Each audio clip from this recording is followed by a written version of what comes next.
السلام علیکم ورحمۃ اللہ وبرکاتہ۔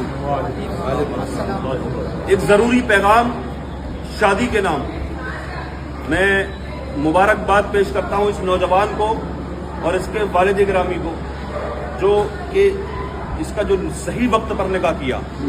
یہی عمر ہے شادی کی، یہی صحیح جو عمر ہے وہ نکاح کی یہی عمر ہے، کیونکہ حضور فرماتے ہیں 3 کاموں میں ہمیشہ جلدی کرو۔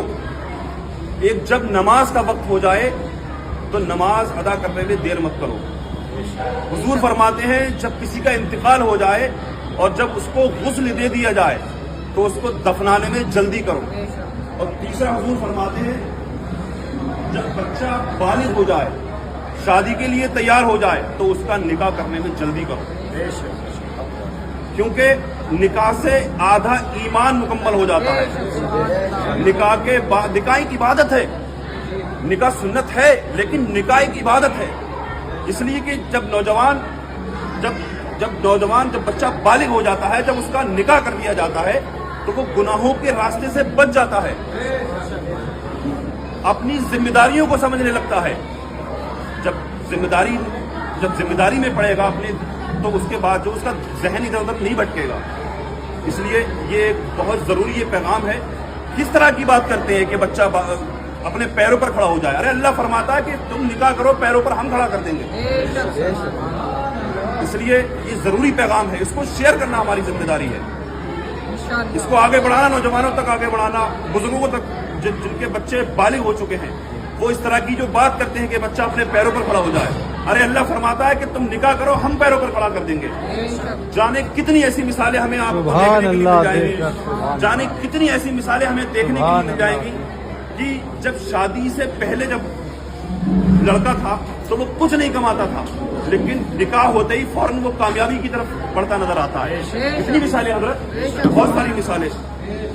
اس لیے یہ بہت ضروری ہے اور میں مبارکباد پیش کرتا ہوں۔ میں بہت خوش ہوا اس نوجوان کو دیکھ کر کے، کیونکہ اس طرح کی عمروں میں بڑی کم شادیاں دیکھنے کو ملتی ہیں، اور حضور فرماتے ہیں نکاح کو آسان کرو۔ ایک بڑی دقت کا جو سامنا کرنا پڑ رہا ہے کہ نکاح شادیاں جو جلدی نہیں ہو رہی ہیں، وہ ایک وجہ یہ بھی ہے کہ شادیوں کو گناہوں کا مجسمہ بنا کر کے رکھ دیا ہے۔ شادی کا اسلام میں، مذہب اسلام میں کوئی بھی کانسیپٹ نہیں ہے، کوئی نام نہیں ہے شادی کا مذہب اسلام میں۔ نکاح ہے نکاح۔ حضور فرماتے ہیں نکاح کو آسان کرو، کسی بھی طرح کے خرچے نہیں ہیں، اس میں کوئی خرچے نہیں ہے، لیکن کرنے کے لیے لوگ لاکھوں روپے برباد کر رہے ہیں ڈھول تماشوں کے نام پر، دہیج کا نام پر۔ دہیج کے تعلق سے بھی میں یہ پیغام دینا چاہتا ہوں، کیوں ظلم کر رہے ہو یار غریب بیٹی کے باپ کے اوپر؟ تو ہر گھر کے اندر بہن بیٹی ہے۔ میرے پاس، میں اس طرح کی بات یہاں پر کھڑے ہو کے اس لیے کر رہا ہوں کہ میں جس پلیٹ فارم پر ہوں، جس پوزیشن پر میں ہوں، مجھ سے لوگ رابطہ کرتے ہیں، مجھ سے کانٹیکٹ کرتے ہیں، میرے پاس شکایتیں آتی ہیں اس طرح کی۔ جانے کتنی شکایتیں ایسی آتی ہیں کہ جب رشتہ لگا تھا تو یہ کہا تھا کہ ہمیں کچھ بھی نہیں چاہیے، ایک جو ہے ایک چمچ بھی نہیں چاہیے، لیکن جب رشتہ پکا ہو جاتا ہے اس کے بعد خبریں پہنچائی جاتی ہیں رشتہ داروں سے، پڑوسیوں سے کہ پتہ کرو کون سی گاڑی دے رہے ہیں۔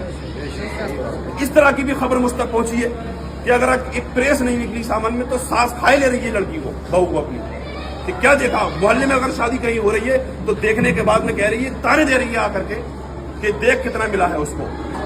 وہ گھٹ گھٹ کے رو رہی ہے اکیلے اکیلے، وہ یہ کہہ نہیں رہی ہے کہ میرے باپ نے کس طرح سے کتنی مشکلات کا سامنا کر کے مجھے رخصت کیا تھا، مجھے ودا کیا تھا۔ وہ تڑپ رہی ہے، رو رہی ہے، کیونکہ جیسے تیسے تو ہوئی ہے۔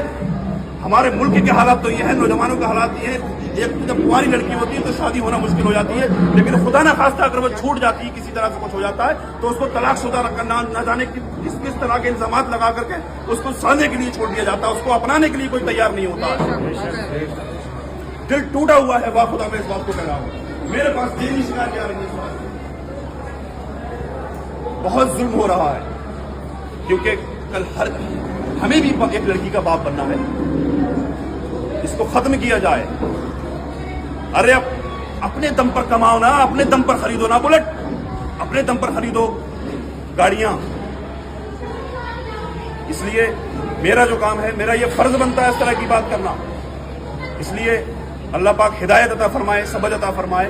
جتنی بھی باتیں میں نے کی ہیں ان پر ہمیں عمل کرنے کی اللہ پاک توفیق عطا فرمائے۔ السلام علیکم ورحمۃ اللہ وبرکاتہ۔